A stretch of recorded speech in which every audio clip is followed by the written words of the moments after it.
All right, welcome back, folks. It's week Welcome. 13. Um, Chev, are you happy about anything? I'm happy about James Franklin at Virginia Tech, man. Okay, good. I'm happy about that too. We'll get to that when we talk about news and stuff. Hold on a second. Oh, wait, the warning sign isn't. There we go. Yeah. Yeah. Uh, wow. I've never been so wrong in anything in my life. Look, my only defense is going to be that a lot of the takes that I had from last week, both when it came to Texas with Arch Manning and when it came to Pittsburgh's run defense, a lot of things that I said, a lot of the big dogs were saying the same things, that cards just didn't fall my way last week. And I am a sad boy. And, I think my mom might even stop watching this week too, just because of how bad we're going. Like myself and Clown version there says, I only need to go 13-0 to get back to 500. And Kev, Jesus, I didn't even realize that you were somehow behind even that. And my God. But Kev, I have an inspirational story for you. Okay, real quick. Okay. Before you got on, and for the folks at home, I was waiting 40 minutes for this episode to start. Hey, if a trivia starts at 6:30, sometimes it goes way too long, and sometimes you come in second to last Wait, place. 6:30? Yeah, man, it was Wait, what place did you come in? second to last. We didn't Uh, cheat enough. Kev, We didn't cheat enough. Kev, you Everybody gotta else, leave it, earlier than it that. was Boomer City. If It was, and if everybody you're was no, cheating hold with on. If you're giant fonts second to on their last phone. place, you're not staying till the end. Come on, man. Believe me, I All was right. with Carly and her friends. They were my ride. Shout out Carly. Shout out Um, Carly. Her picks did yeah. better than ours, as usual. Yeah, her picks do better than ours. Haha, do. But And no. so did Okay. so did our guest pick. Our guest picker went 4-2 last week, of course. And Okay. and I as gotta get to if this damn sorry, allegory. get to the Okay. get to This the motivational inspirational quote. thing. So earlier tonight, I was on Facebook, and a suggested friend came across my profile. I didn't know this person, but I was curious because they were like a friend. They had one mutual friend, and they seemed like an odd-looking individual. I click on their profile, and they are a roller coaster enthusiast of America council member. I check on this person. I click on this person's profile, and I see they're just as gumpy looking of a person as you can imagine somebody on the roller coaster of America Council would be. But you know what I thought to myself? This man has probably had to go through a lot picking that as his hobby. This man has probably been judged by a lot of people for continuing to go on with his hobby, even though a lot of people just don't get it. And in that moment, I respected the hell out of that guy, because Dude, he chose to go through with it. Even though it might not have been the best thing for him, he knew what he wanted to do, and he kept on chugging. And guess what, roller coaster guy? Me and Kev know your pain. We suck at this. We suck at betting, but we're going to keep doing it every week. You know why? Because we love football, and we're not going to stop no matter what the three people who watch say. I'm so sorry I was this late that you had to read into those kind of tea leaves, but hey, I if literally that's what came it up with that takes, speech while I was waiting for you. Thanks, bud. if the Six But Flags no. fellers got to help us out of this, so be it. Yep. Six Flag out of business. Can you believe it? Okay, let's move on. Why? All right. Yeah. Week 12 notes. Kev, let's just go off. Like, let's talk about it for a Can I? sec. Yeah, can I start? I have very superficial notes, so I want to hear from you. This is just from me. Obviously grew up in Blacksburg, Hokies. Yep. I grew up during the 10-win season reign. I was coming online as a person when Michael Vick was running for Yep.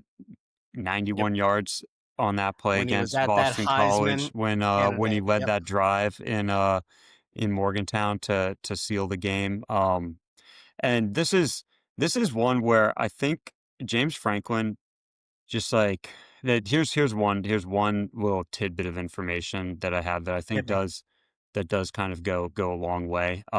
So James Franklin Brian Kelly, and Billy Napier. The three coaches that had kind of unceremonious exits earlier this year from top programs. All right.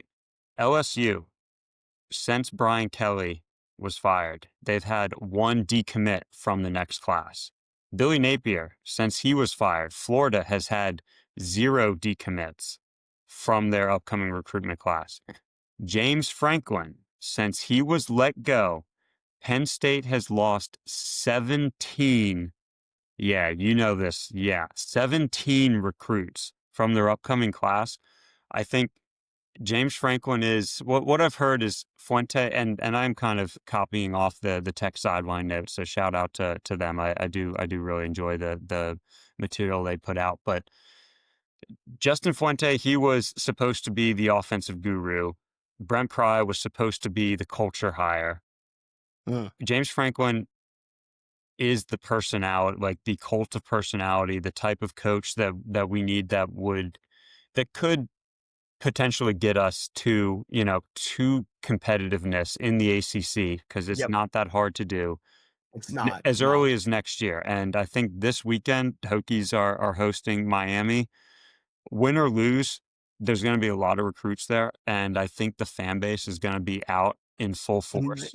You know, Big time. I remember you and I were talking about potentially going to this game. It didn't work out, but yeah. yeah, no, it's going to be electric. And hey, Um, Tyler and I will be. Hey, maybe we'll be doing Run the Seam Show week 1 next year in Blacksburg for that VMI game. Who knows? My parents have a lovely basement we could record in, perhaps. mm, Hey, but no, okay. Well, just hit the mic. Kev, so two things. One, my very, very superficial take. I have it in quotes here. Uh, when he was doing the press conference and he talked about running out to enter the that was a tough one. Sandman. Then you went on Pat That, McAfee's no, show. no, He could look, have look, look, look, corrected look. himself, but he didn't. But you know, It's superficial. I get that it's superficial. It's just a bad look. That's all I'm gonna say. The other thing, does it give you pause at all that it took us this long to land the guy? no, because if you think about it, so the timeline here, Brent Pry gets fired mid to late September. James Franklin fired mid October. We're a month after James Franklin was fired. I think and there was a $50 million buyout. I'm gonna let you talk $50 million buyout to negotiate with Penn State. I think James Franklin, the second he was let go from Penn State, was our number one guy. Considering it only took less than 30 days from that moment to him walking out in Castle Coliseum, I don't think that's too long. Especially, I mean, UCLA, Florida, LSU, none of them have filled their coaching vacancies yet. So yeah, but sorry, Yeah, you had a big. that is a fact. No, I was doing timeout because Davis Mills is beating up heavily on the Bills right now, the Texans. Oh, Well, not heavily, but yeah, no, it's I got the screen right up here, and they just forced fourth down from Buffalo at their own like 10-yard line, so pretty big. The other thing I was thinking about was, do you see a world where we get 2 or 3 good seasons out of James Franklin and he go somewhere else? I personally don't. I think that he's going to vibe really well. My only thing is going to be if like a major coaching vacancy happens within the next 2 or 3 years, say, I don't know, like lower tier, like a Michigan comes alive for a coaching job. That would be the only time where I'm like, okay, I'm worried now. I was gonna say it. Like, I mean, just in this cycle, he had a chance at LSU. He had a chance at Florida. Yep. I think his recruiting footprint is in the mid-Atlantic, in the Northeast, like in Mississippi River Valley. So it wouldn't I don't think he would even say Caleb DeBoer goes 0-12 next year, something crazy, gets fired. Like, I don't think he would leave us for an Alabama. But when you say a Michigan, now we might be talking. I do wonder though if, like, James Franklin seems like a very passionate guy, Yeah. and Big 10 time. years at Penn State, you got to think he kind of hates Michigan. Not like hates, like he probably respects and has, but just like I want. He seems like the type of guy that it might be hard for him to look at himself in the mirror Of course. in like in the blue and yellow, No, That's just and I maybe my not vibe Michigan per se, but like I or was Ohio more like, State. who knows if it's like a better opportunity. And I think the two outcomes here are either that or he gets us to like we're a team that is like knocking on the door, but we're not let in, so to speak. I'm being pessimistic. Who knows? Kev, I've only been a Virginia Tech fan since I was 18, so a lot less than you have. So I have not experienced the biggest winning mentality that I ever had is that upset we had against Ohio State our freshman year. So, maybe I'm being a pessimist. Who knows? I am excited for it. I think it's going to be a shift in culture. I think the culture fit for Franklin at Blacksburg is going to be perfect. It's just about like now actually implementing it that we will see. Um, Yeah. Before we get to everything else, I just got some other quick headlines. I saw a tweet from an unverified source, Dabo to Arkansas. Wow. That Yeah, that would be interesting. man, That would be interesting. Dabo's That's how problem. he gets into the SEC. I do wonder though, like Dabo does need to take a change in his approach. I think he's not anti NIL, anti transfer portal, because you absolutely cannot be, but he's very much. But wait, no, Kev, he's come out and said he's anti those I things. What know, do you but mean? like not to the point where he's boycotting them, like he's still taking I, transfers. He's like Clemson players aren't playing for free. They're still getting NIL deals. It's just he needs to have to be competitive on this stage. Like yes, he is against them, but he's not like he's still partaking in them. You know what I mean? And he just needs right. like, yeah, it's tough because he's a great coach, like he's a great leader of men, but he's got a blind There, spot there. and it's the changing landscape. And I don't think he'd do well at an Arkansas. Leader of men. Leader of men is a good thing to be in a college football world with transfer portals and NIL. I think it makes more sense to be a game manager, and that's my hot take. They are young, so yes, they need to be coached to a certain degree. But hell, look at Nico Imalava, and that's pretty much like what it's going to be in 10 years. Let's get on to some games. We're Yeah, talking a lot. especially anybody who's clicking on this video to watch it. We're not advertising the Hokies game against Miami, even though it should be a marquee matchup. But It they're should coming be a for marquee matchup. the We'll three. split up the games actually this week, folks. Um, and because we're going to be splitting up the games, I will say right now, like and subscribe, guys. Look, we're going to keep on putting out content for all college sports. We're going to figure out basketball. We're going to keep going through bowl games into the championships. So thank you all. Please like and subscribe and comment down below what you liked about the video. Thank you. And Tyler, real quick, I had some time this week. I did a deep dive of our picks. Oh, Remember, I did our stat you did? analysis, and Okay. I did find some things that are worth just Okay. so anyone who saw that disclaimer at the beginning of the video, we do kind of suck at this, but we suck in specific ways. So we've picked 57 games this season. Okay. Okay. Right. On 22 of those games, Tyler and I have been completely aligned on how we picked against the spread. 22 games. Okay. Tyler, how many of those games where we were both aligned, picked the same way, did we get right out of 22? What's your guess? 6. Somehow less than that. 5. 5, 16, and 1 push. Okay. That was, that's tough because that means whenever we're aligned on something, we're dead wrong. Kev, you Which know if what that you just shows take, me? so, Sorry, go ahead. sorry, I'm sorry, go ahead. you look at those records there on the left side, 38 and 51, 36 and 51. Okay. There's an 11 game difference in losses on if we remove those 11 games, then our records are essentially 500. So we are essentially we're just as good as the Vegas lines unless we agree with each other, which is So Kev, this frustrating. is a beautiful picture of our friendship because it shows that when you and I agree on something, it's boring and bad, and we need to just be And constantly it makes our arguing. mothers frustrated and concerned. Yeah. It's Yes, exactly. the only So, the only other the only other little tidbit. We've only disagreed on 5 over-unders all season out of 57 games. And when we agree on the over-under, we're 6 and 7. So, like, we're about even on that. When we disagree, wait, we're about what? God dang it, dude, I hate that, honestly. The only other thing when we pick a favorite to win, when we pick a favorite to cover the spread, and this is just of all the 57 games we've covered. I think 32 have the favorites have won. Only 4 times has the favorite won but not covered the spread, which is kind of crazy if you think about it. So like whenever a favorite wins, they not only win but cover the spread. So that was just a little.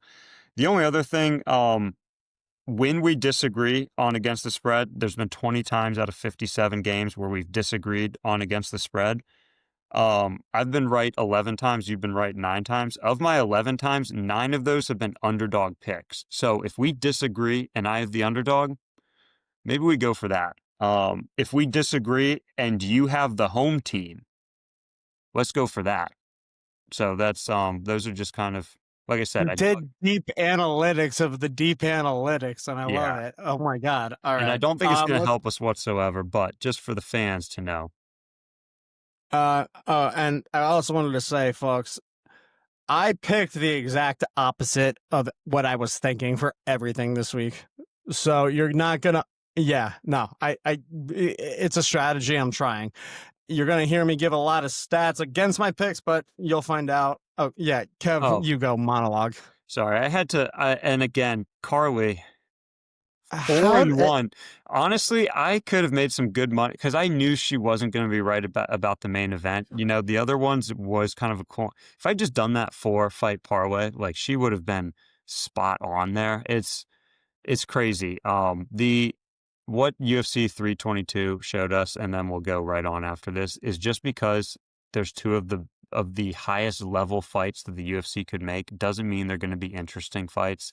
Both the main and co-main event were kind of lay and pray, like just domination, like 5-0, but no real damage on both fronts. And so it was impressive performances by Azam Makhachev and Valentina Shevchenko, but did not make a fun fight to watch. And it was especially unfortunate because those first 3 fights there were all first or second round knockouts. So the card was like looking like it could have been the best card the UFC's put on in years. And then yeah, just derailed by the main and co-main event that were just essentially one side wrestling the other side had no answer. So just a little fun tidbit. We'll do another one next time big UFC pay-per-view rolls around, but let's get to why Beautiful. people actually are watching.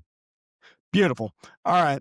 Uh, Folks, we have essentially what is going to amount to a playoff game here at Yeah. Autzen Stadium that is going to be happening this Saturday at 3:30 p.m. That's going to be Eastern Standard Time. The weather that we are looking at in Eugene, Oregon is going to be 49 degrees on CBS. And because of the YouTube TV thing finally being done, everybody can watch this game, thankfully. So, Kev, one thing that I want to talk about that I noticed when I looked at this quarterback matchup that I think is something that people really need to be talking about is how you got a quarterback on one side of the ball who is, or one side of the ball, on Both one sides of the side of the field, right? Yeah, one side of the field, who is a gunslinger, and that is in Jaden Mayava. That guy has some pretty impressive stats when it comes to his overall yardage. He's got 2868. That puts him at number 10.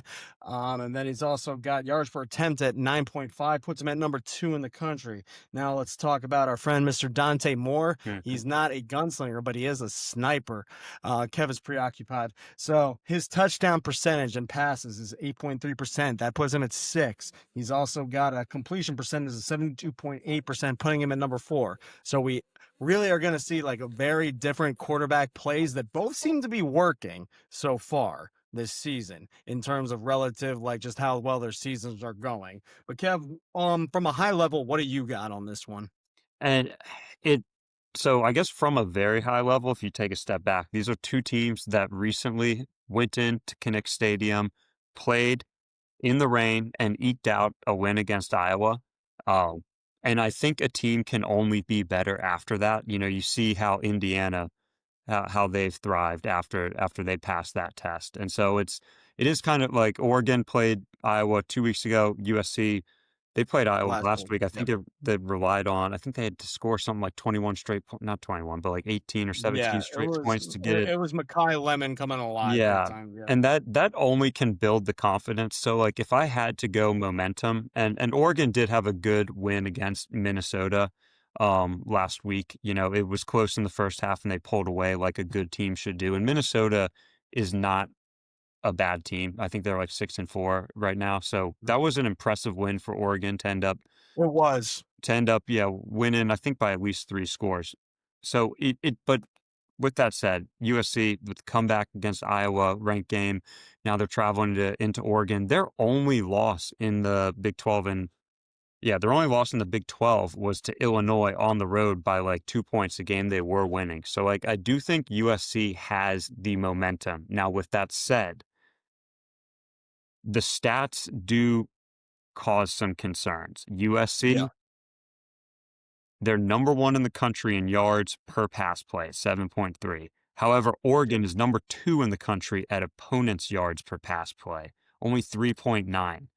Um, That's gonna be fun. I gotta step in. It's gonna be so fun to watch Makai Lemon with the matchup on their pass coverage. I noted that too because they got an elite like passing game on the yeah, one side with USC, and the pass coverage with Oregon is also immaculate. So that's gonna be a fun matchup to watch. it is going to, and I know you have made fun of me in the past when I've said it will be important for USC to score early. It will be important for USC to score early because another stat, Oregon is number 1 in the country at yards per rush, 6.3 Yep. yards per carry. USC 77 in the country defending the rush per play. So if USC makes a few mistakes, and I'm thinking back to that Texas Tech BYU game, you know, USC muffs a punt, Oregon gets up to a 2-score lead.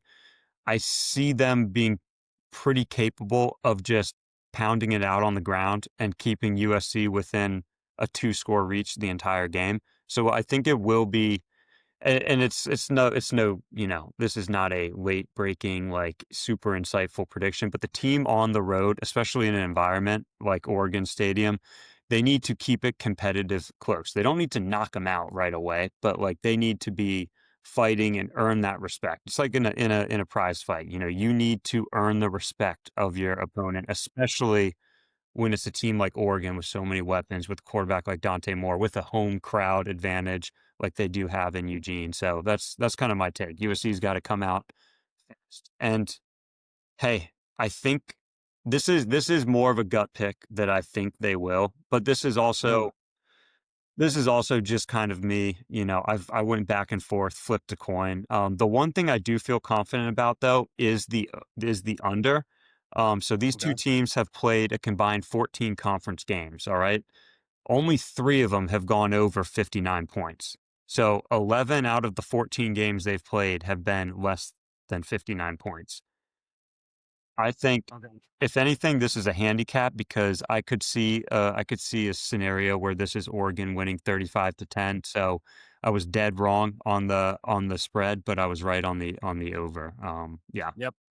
I like that. Kev, transitive property time. Yes. USC beat Iowa 26-21. Oregon beat them by 2 points, 18-16. USC is clearly the better team in terms of transitive property. I don't want to say that as a blanket statement. Excuse me. Um, I think that this is a lot of points for USC to fall under when they're playing a lot of competitive games, like especially against ranked opponents.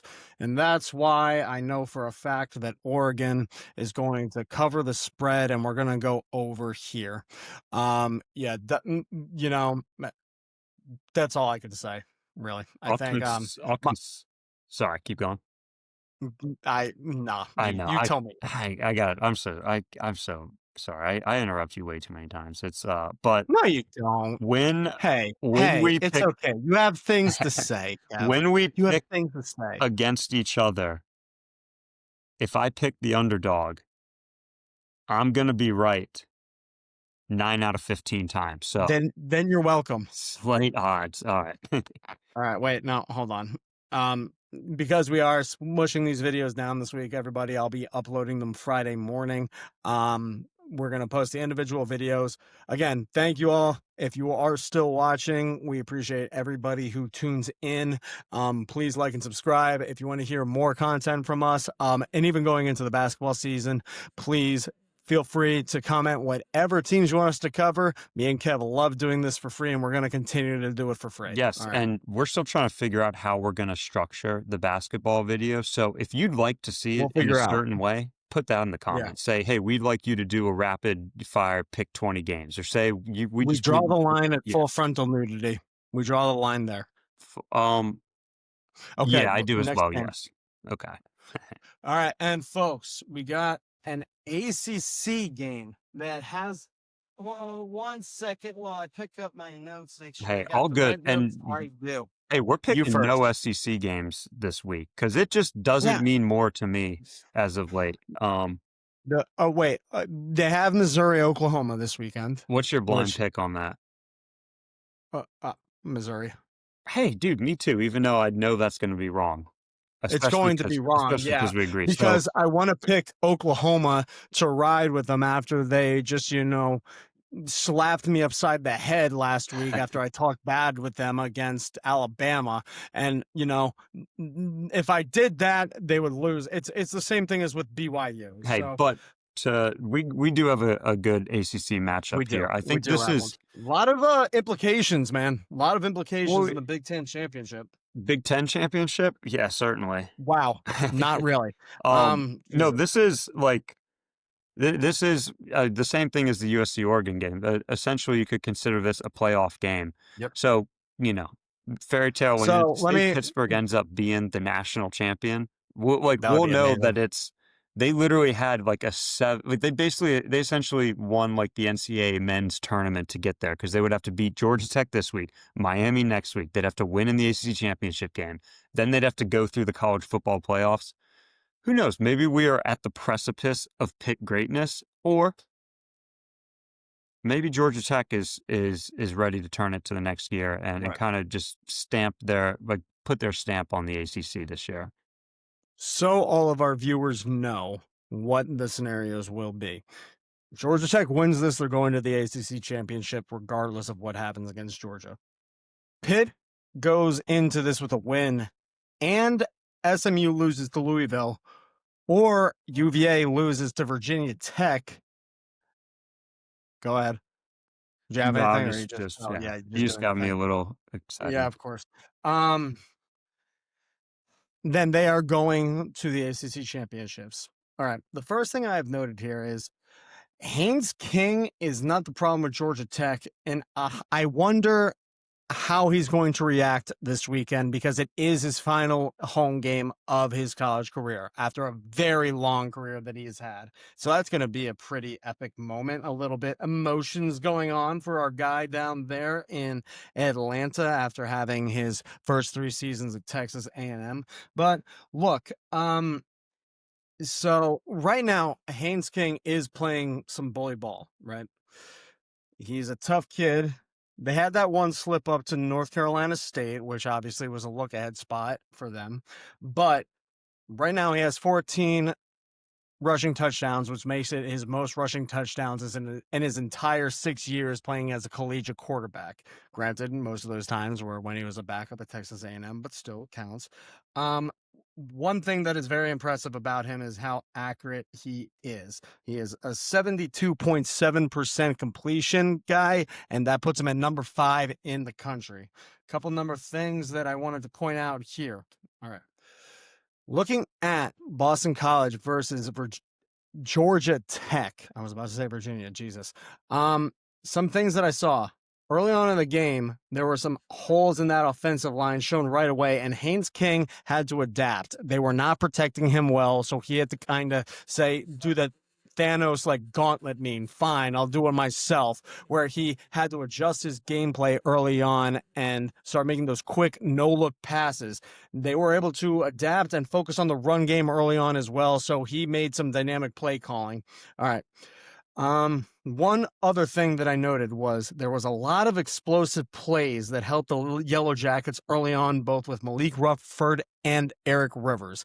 He was making some pretty good passes and runs early on to help them seal that victory. But, or wait, no, wait, one other thing I wanted to say.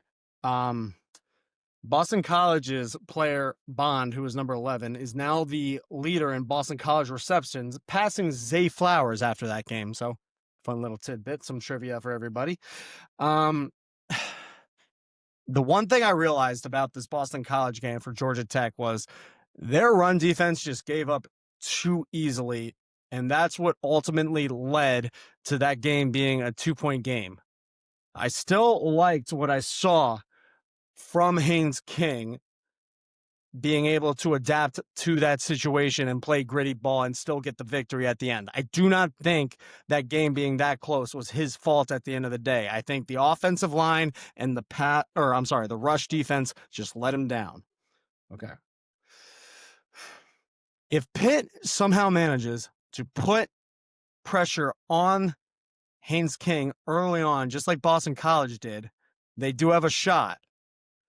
Because I do think you and I, Kevin, both can say the way that Mason Heinschel is playing, barring what happened with Notre Dame last week where that game just got away from them, they are far and away a better offense right now than Boston College. Okay. What else do I have here? Kev, you got anything? I what I will say is I could not agree more with your analysis on that Boston College game, which is concerning considering whenever we're in agreement, we're wrong. But no, you're completely right. Like scoring 36 points in a game where your defense couldn't get you the ball as much as you're used to having, that's that's remarkable. So it's not on Haynes Yep. King. I wasn't watching the game as closely as you to notice that there was that adjustment made. I Mm. think a quarterback like Haynes King is going to be he's going to get in his offensive linemen's asses, Yep. to hold that. But he's gonna be hounding them all week. I think they rise to the occasion. Now, the other thing that you mentioned, it being like his final home game, um, sometimes when a quarterback is too emotional and hyped up, it's kinda like a three-point shooter, sometimes anger and aggression and energy isn't what you need to play well because it's such like you have to put such a fine touch on things.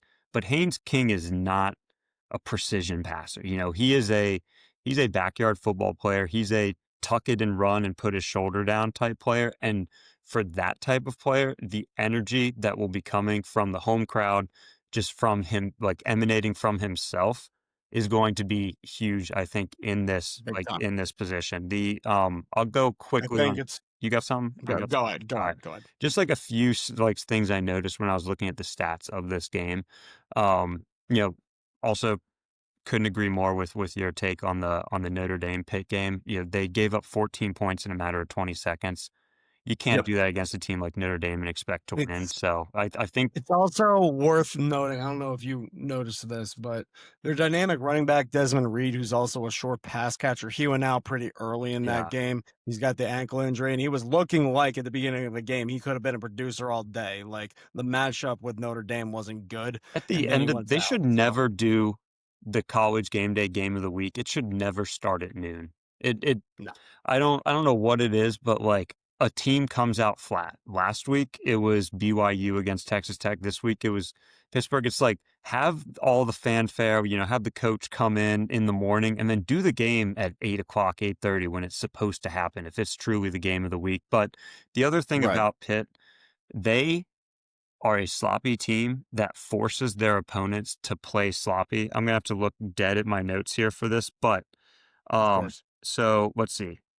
Pitt, the Pitt Panthers, they are number 15 in the country at forcing takeaways, like forcing turnovers. Georgia Tech, 12 in the country at not turning the ball over. All right. Pitt is number 1 in the country in opponent penalty yards per game. So they Ugh, make the I did opposing notice that offense turn actually. the ball over. They make both sides of the ball from the other team get caught in penalties. It's funny though, because Georgia Tech then, on the other hand, cannot force a turnover to save their life. They Mm. average 0.6 takeaways per game. That's 130th in the country. Meanwhile, Pitt, this is kind of where it gets interesting because Pitt averages 1.8 turnovers per game. They're 114th worst in the country at turning it over. So you have a defense in Georgia Tech that can't generate a turnover to save their life. Then you have an offense in Pitt that is just tossing the ball to the other team. So it's one of those where you're like, it's hard to kind of predict what will happen because they almost like and it goes on because then like it continues going on. Pitt is number 8 in the country against the rush, opponent yards per rush. Georgia Tech number 7 in the country in yards per rush on offense. Okay. But then you go Not over a good to, matchup. then you flip it. Georgia Tech is one of the worst teams in the country against the rush. They give up 5 Mm. yards per rush per play to the other offense. Meanwhile, Pitt is one of the worst teams in the country on offense rushing the ball per play. So it's just like what's they're so Yeah, good. Like there's elite matchups and then there's JV level matchups going on all across this game.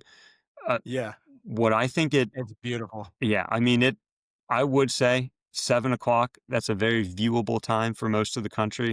If you're at a party, if you're at a dinner, if you're at a bar, if you're at your house, maybe turn this one on, especially in the second half. I feel like this one could just be an all-time Speaking of which, classic. hold on. Keep talking for 1 second. I'm gonna reveal you get to, for me to reveal your pick. Yeah, go for it. I think I don't even think I've really led it to it all that much, but yeah, Uh, I got Georgia Tech. I think it's tough because what this pick ultimately came down to was I think Pitt's going to have an adrenaline dump after last week. I think Pitt they they said going into the game, they kind of hedged their bets like we could lose by 100, we won't care, but then they show that clip on College Game Day of Pat Narduzzi saying, "Oh, like nobody comes in here and beats us," and he got his team riled up. It made like at the end of College Game Day on Saturday, I was feeling so good about my pick for Pittsburgh. Um, but yeah, I think there's Pat Narduzzi, he's a good motivator. It's going to be tough to get the boys this fired up again against Georgia Tech, knowing if they beat Georgia Tech, they still got to go into Miami next week. Sorry, at least they get Miami at home, to be fair.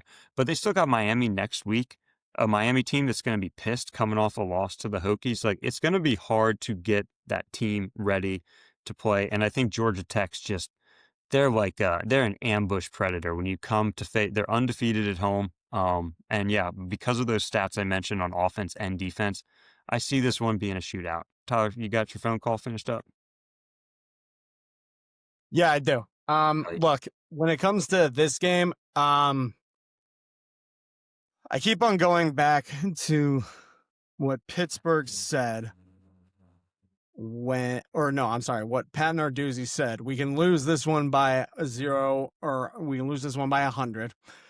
It doesn't matter. Talking about Notre Dame, the ACC games matter, and he proved me right. Right.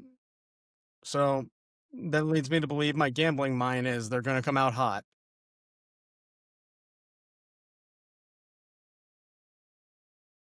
Oh no.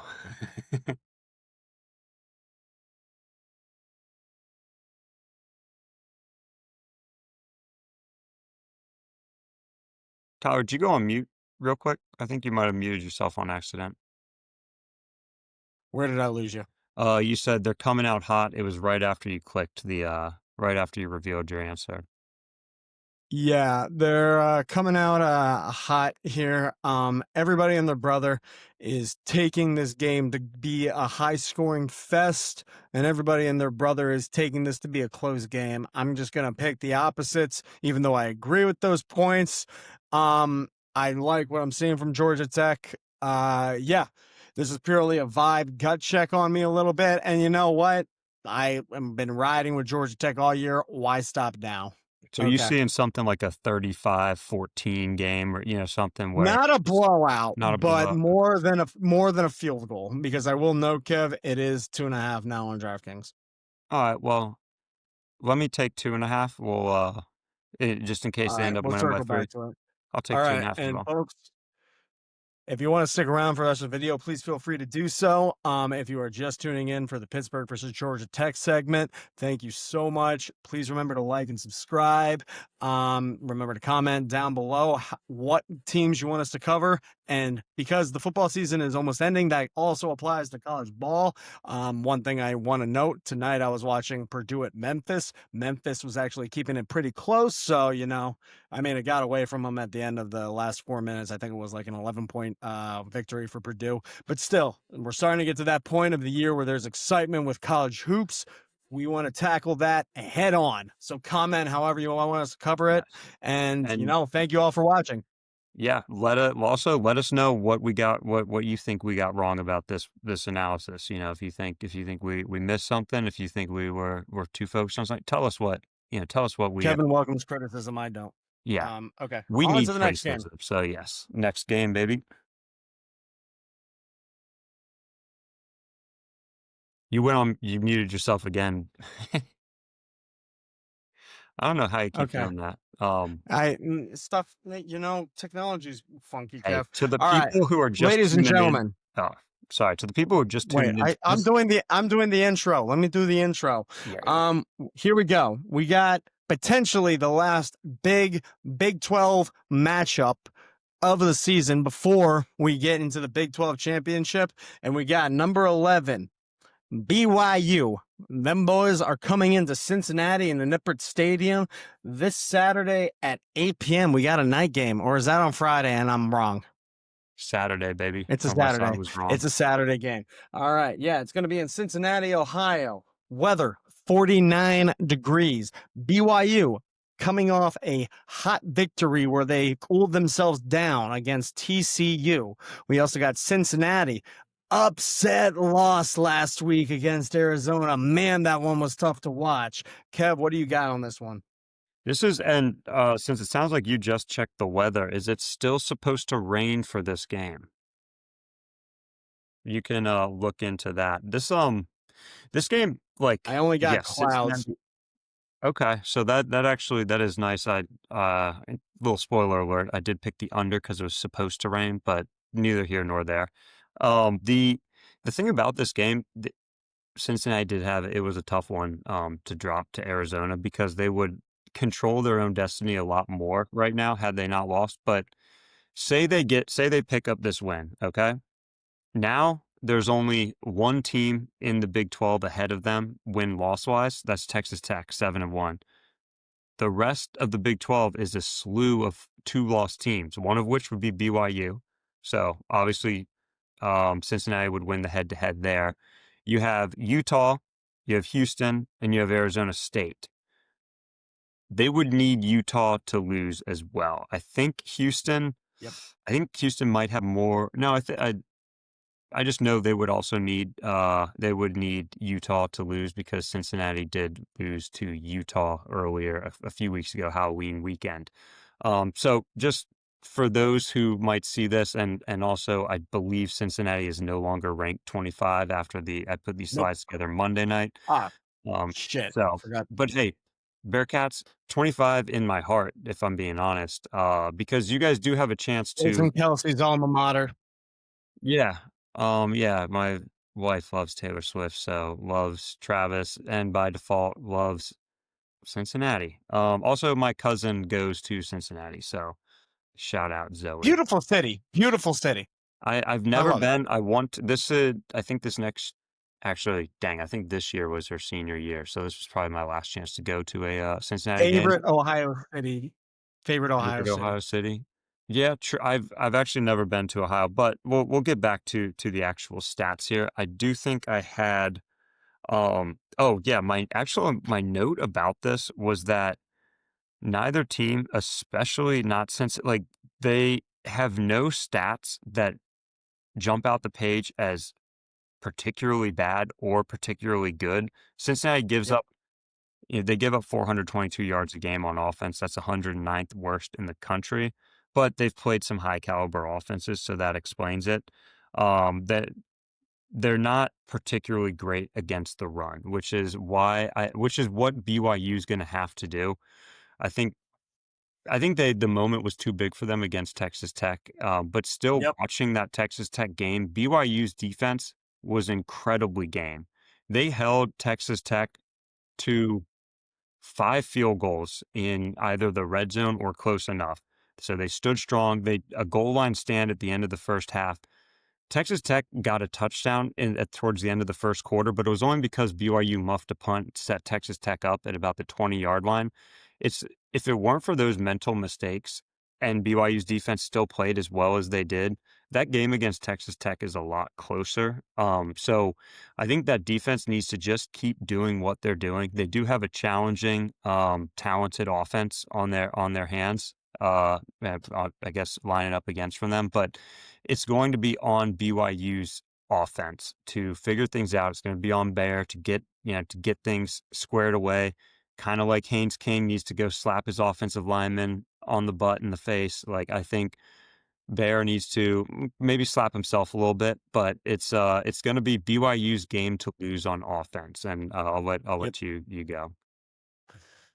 No, Kev, the only thing that I really have is a couple of notes about Cincinnati versus Arizona, and what I think ultimately led to their loss is it really just boiled down to one thing and one thing only, and that was the pass coverage that Cincinnati had against Arizona. Just could not get anything going.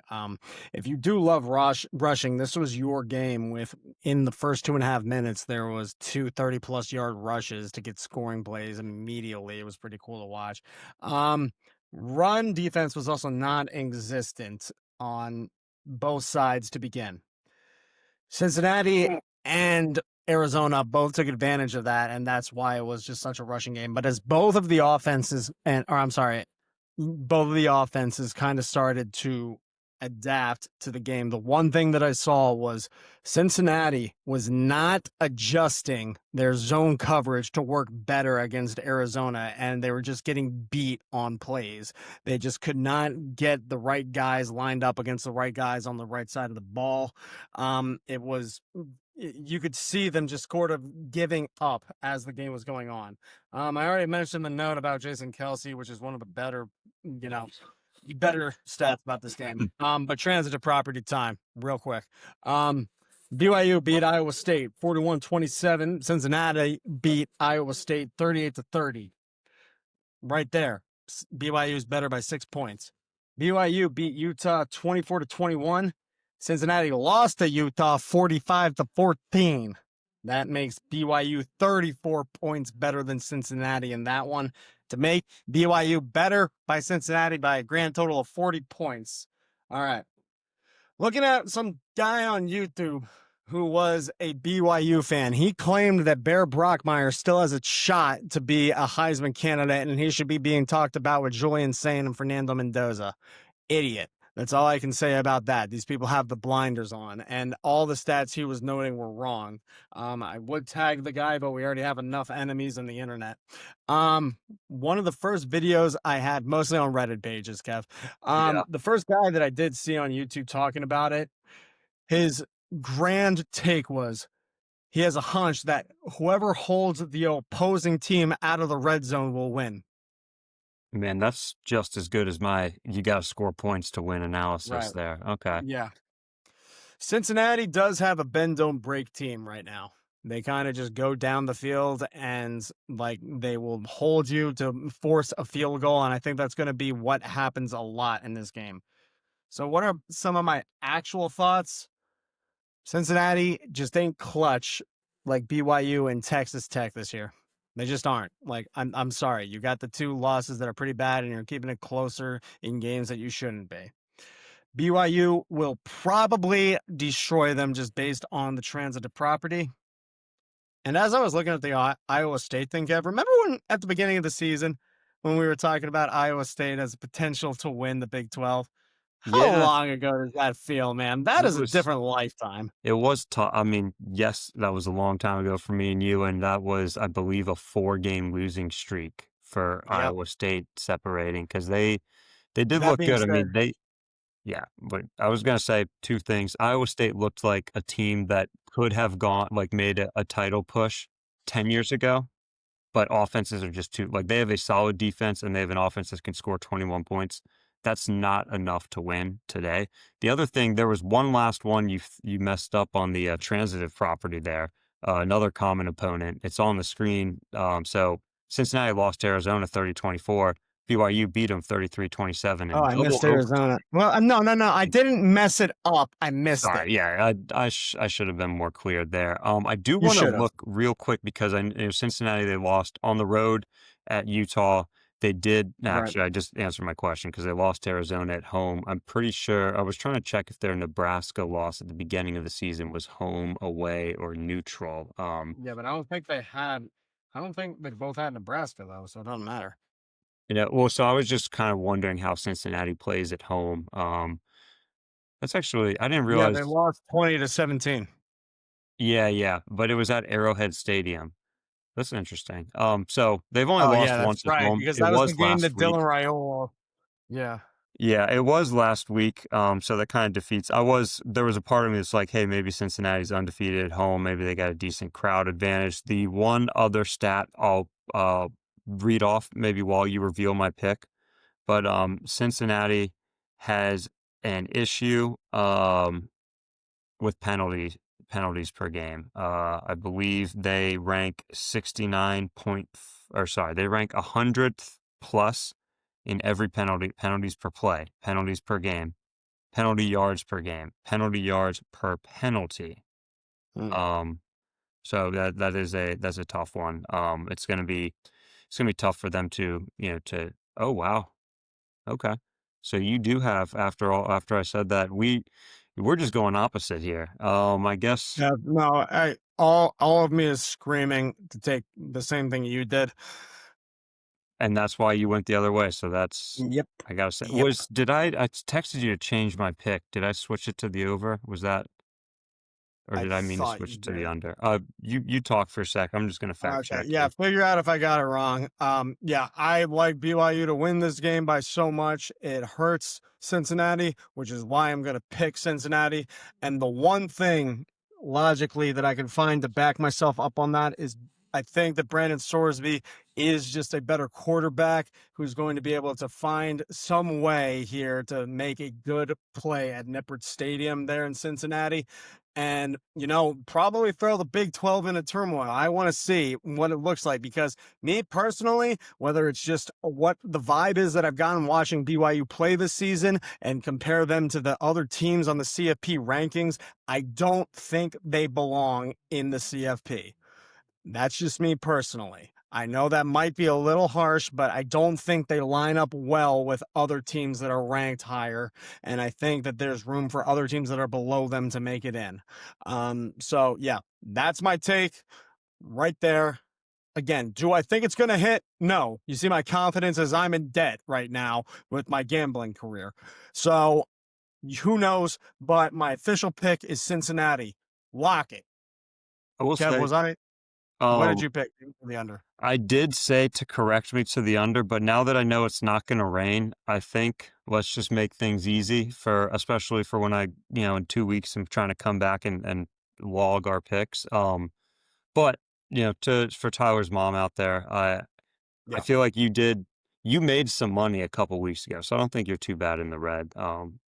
I believe it or not, I've only lost the amount that was my initial deposit in week 0. And I'm down about $80 over the last 6 years. So, we might look like It could idiots. be worse. We Look, might look like idiots, moms, we're but being we're at least responsible. also cowards. So Yeah, well, we're too much of everything. cowards to hurt ourselves too much. So, yeah, this is one where Well, I do feel kind of confident on my pick with BYU, but it's been one of those seasons where I would. an effigy burned in the face of consistency is what I've said. So, That's right. let's see. And thank you to all you Big 12 viewers and fans who have watched us talk about this pick. Again, if you want to stick around to hear us talk about our parlays, please feel free to. But if you're ending with this video, thank you so much. Please feel free to like and subscribe. We've said that 3 times now, but like I said, I want to be able to keep the show going. So we're going to be going on to college ball, as in b-ball, once the football season is over, which is quickly approaching, and it's so sad.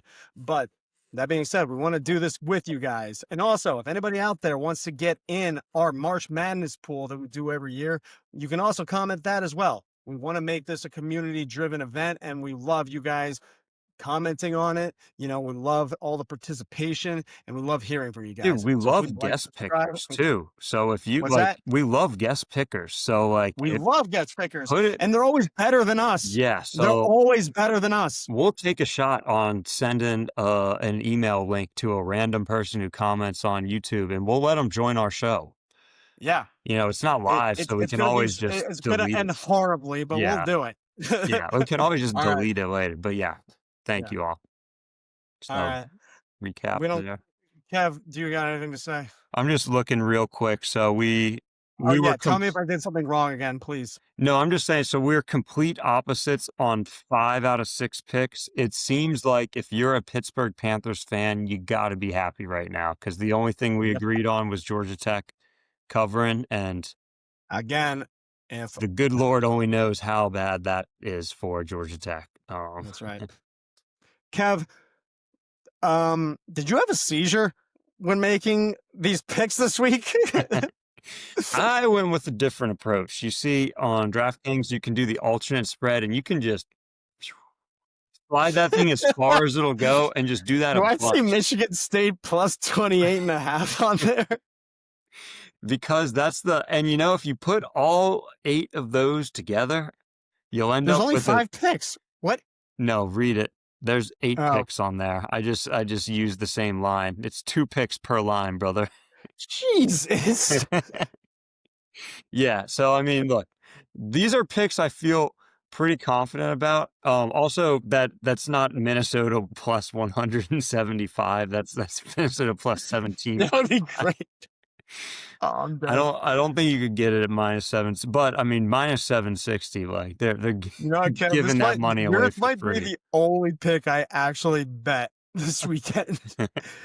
I mean, I can't wait to be wrong on it, but desperate times. What do I you got? got SMU to cover versus Louisville. I I like think that. they spoiled that season. Tulsa at RNA seems like an easy over. That's going to be nothing but points. And then Iowa State, the prodigal son, -3.5. Brings total parlay to plus 581. It's not going to hit, but that's what my instincts say. And then, some college hoops. Tomorrow, give me Akron -10.5 versus Iona. All right. If you want to lose your money on that, the odds are plus 1212. I didn't put together the odds for me and Kevin together because it's bad. It's never once hit. It's never once hit. I will point this out. Jared is, I believe, 8-2 right now. He would have hit last week, but I bet the Justin Jefferson over. And it was close, wasn't it? Yep. Oh, Tyler. So, but here's why my defense. He was in Spain and he texted me, I need you to put some bets in. Hurry up. So I did it, and then I thought, okay, I'll ride with it. So in my mind, it was like that makes it not part of the show No. because I'm playing his bookie. It doesn't matter. You were Pavlov's dog to Jared. Dude, Okay. I've said this before and I'll say it again. I am a guinea pig for that man's ideas, and I am accepting of that role in my life. If Yep. you're still watching this late in the video, thank you so much for joining and listening to us. Again, we're going to be spacing out into multiple videos this week as we're reaching the end of the college season. College hoops is right around the corner. I cannot wait to start covering that. It's my most favorite time of the year. Please comment what teams you guys want us to cover, what you guys think would be the best way for us to cover, because me and Kev still haven't figured it out. And also, as we get closer to March Madness, we're going to get you guys involved, and we're going to be offering to invite you guys if you want to join. Yeah, that being said, I realized how much we're talking about college hoops throughout this episode, Kev. Can you tell that me and Kev desperately want a clean slate? Yeah, that's all I can say. Kev, Yes, sir. before I let the people go, do you got any final words? Hokies 4-0 in basketball, so you better believe we're gonna be talking hoops. Our women's team also undefeated, so let's go Hokies. Thank you all. Let's go Thank you. Hokies. Thank you, everyone. Peace.